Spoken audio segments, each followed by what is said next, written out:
fún gbogbo ènìyàn pátápátá ló wúlò fún. Má yẹ létí dídí tó máa ní mi ò lè lò. Àwọn onígbàgbọ́ nìkan lò. Bí áńgẹ́lì ti fún mi mo ti fún àwọn ènìyàn online.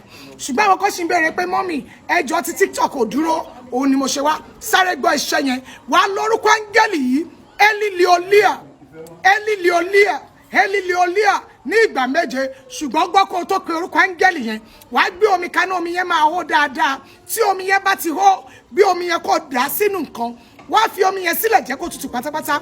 Wà á ní ewúro kan nínú rẹ̀, wà á gbọ́ ọ, wà á ní ṣúgà gbárígún mẹ́rin kan nínú rẹ̀, iyọ̀ díẹ̀ sínú omi yẹn. Tó bá ti wá níbẹ̀, wà á ka Genesis 1, Psalm 24 àti Psalm 123 òun ló máa kà sínú omi yẹn. Gbogbo ìwọ tó ní ìjákulẹ̀ tí wọ́n ní kórìíra wà lára rẹ̀, àìbẹ́gbẹ́ pé ni, àìrọ́nà lọ ni, àìní tẹ̀síwájú.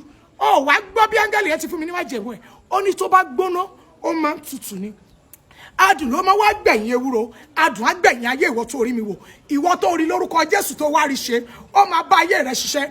Lẹ́yìn tó bá ti gbé àwọn ohun wọ̀nyí sílẹ̀, òun ló máa lórúkọ áńgẹ́lì yẹn ELI LEO LEA ní ìgbà méje. Tó bá ti pè sí tán, ká àwọn sáàmù yẹn sí lẹ́sẹ̀kẹsẹ̀ kó o dẹ̀ lọ fi wẹ̀. Ìgbóná ayé rẹ máa dẹ̀rọ̀, ara ò ní ní ẹ. Má jẹ̀mú Ọlọ́run nínú ayé rẹ lọ́dún yìí, á wá sí ìmúṣẹ. Ṣùgbọ́n kò sí ìjákulẹ̀ náà tó lè máa bá pàdé tó bá ti lò ó, á dáwọ́ dúró. It is well with you and your family. Love you and Jesus love you more than I do. Bye.